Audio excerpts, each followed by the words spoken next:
You're not feeling how I'm feeling. You're not dealing how I'm dealing. Yeah, you're freelancing because you left that spot, and so it's kind of like where you're at now. You've been freelancing, that you could do more than just engineer, you could produce. Okay, so my goal with putting my own music out was just to show people that I can put out like top quality stuff, like Definitely.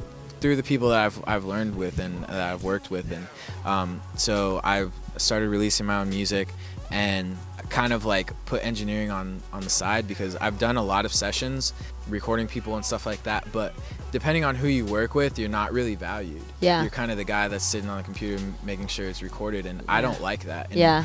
for the longest, I thought that's just what it was, and I was part of it, and like I had to, you know, like if I wanted to, unless I wanted to like work at a restaurant or do something else, like that's, you know, there's pros and cons to every job, so I thought that was one of the things I just had to deal with, and eventually I started meeting cooler people that actually I had a good time with recording, and so I stopped doing things I didn't want to do. Nice.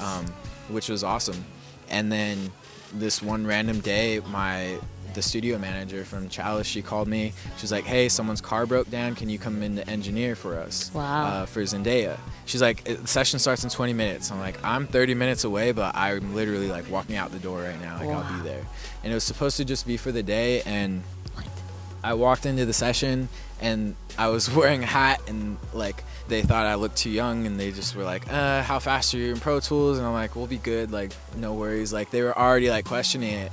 Halfway through that session, the vocal producer, she's just like, "Can you just be our guy? Like, can you just run the rest of this, like our whole project?" And I was like, let's do it. So since then, I helped build a studio at her house.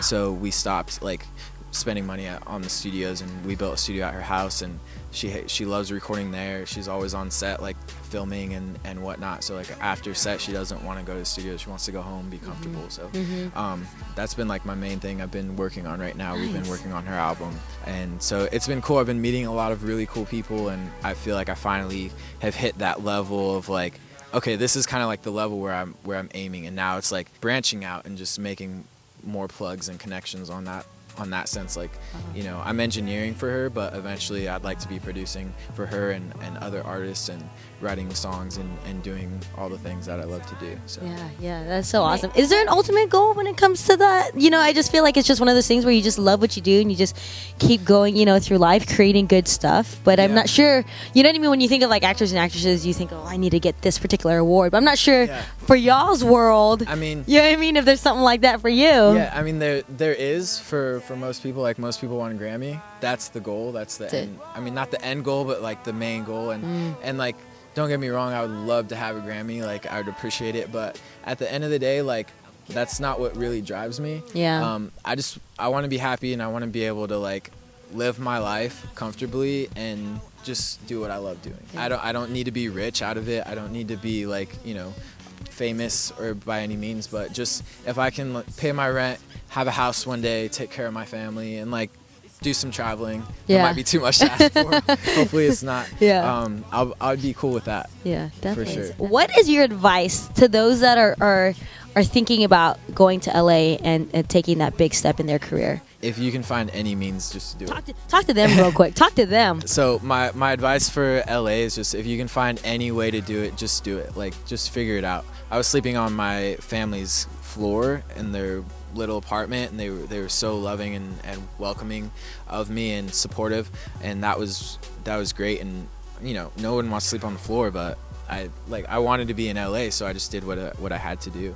And just like, don't give up. Like, there's so many opportunities. As crazy as LA is, there's a lot of competition in LA. It's a big pond for sure. There's so many different opportunities. So just like, be yourself and work really hard. And I feel like for everyone, like there's a lane for everyone, for sure. I'm the quiet guy who like is pretty reserved, and I don't get so crazy in studio sessions and stuff like that, but like I found my own lane and the people I like to work with. So just stay true to yourself, and don't do anything you don't want to do unless you know you're going to benefit from it. Don't sell yourself short. All right, so if you could give advice to the young folks out here in Phoenix, Arizona, whether it be at Raymond S. Kellis or at Maryville High School, what advice would you give them? I would say when I was in high school, even before high school, I remember hearing from family members and from teachers that high school is the best time of your life. And I refused. That was not going to be the best time of my life. Like, there's nothing against high school, really. Like, I did have fun, but it's not like what I look back at, and like I don't cherish high school in that sense, because I wanted more than that. So I would just say, like, don't let high school be the best time of your life. You know, like, go out there and take risks. Like, do something crazy that high school you wouldn't do, that is uncomfortable for high school you, because we all have more potential. It's just a matter of like pushing ourselves. Nothing worth it ever comes easy. So. All right, Josh, thank you so much for being on Phoenix Rising. I really appreciate it, man. You gave me some really great advice. I'm sure Phoenix is going to love this. So, Josh, go ahead and give them your links really quick so they can follow you on all of your social media. Okay, so my Twitter and Instagram are JFlow Music, JFLO Music. And my website is joshflorez.com. Nice. Awesome, y'all. So, Josh, thank you again for being on Phoenix Rising. Make sure, if you like this video, give it a thumbs up. If you have any questions for Josh, put them in the comments below. If you just have any questions about LA, because I have tons of questions about it, and knowing that, he is from the Valley of the Sun, go ahead and put those questions below also. And don't forget to subscribe. Of course, this is all the beginning. This is just practice. You all know that already. So if you like this, you love all the Phoenix people that are doing big things, make sure to give us a subscribe, and I would really appreciate it. And I don't know what I'm talking about now, but thank you all for watching, and we're gonna see you all next week. You're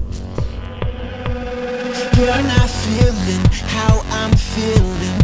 You're not dealing how I'm dealing with this heartache stuck inside my chest. He did really good, y'all. Just want you to know that. It's not Keep my up with all fault that. You're misleading. It's not my fault that I'm still healing. It's not my fault I can't get over you. What do you want me to do now?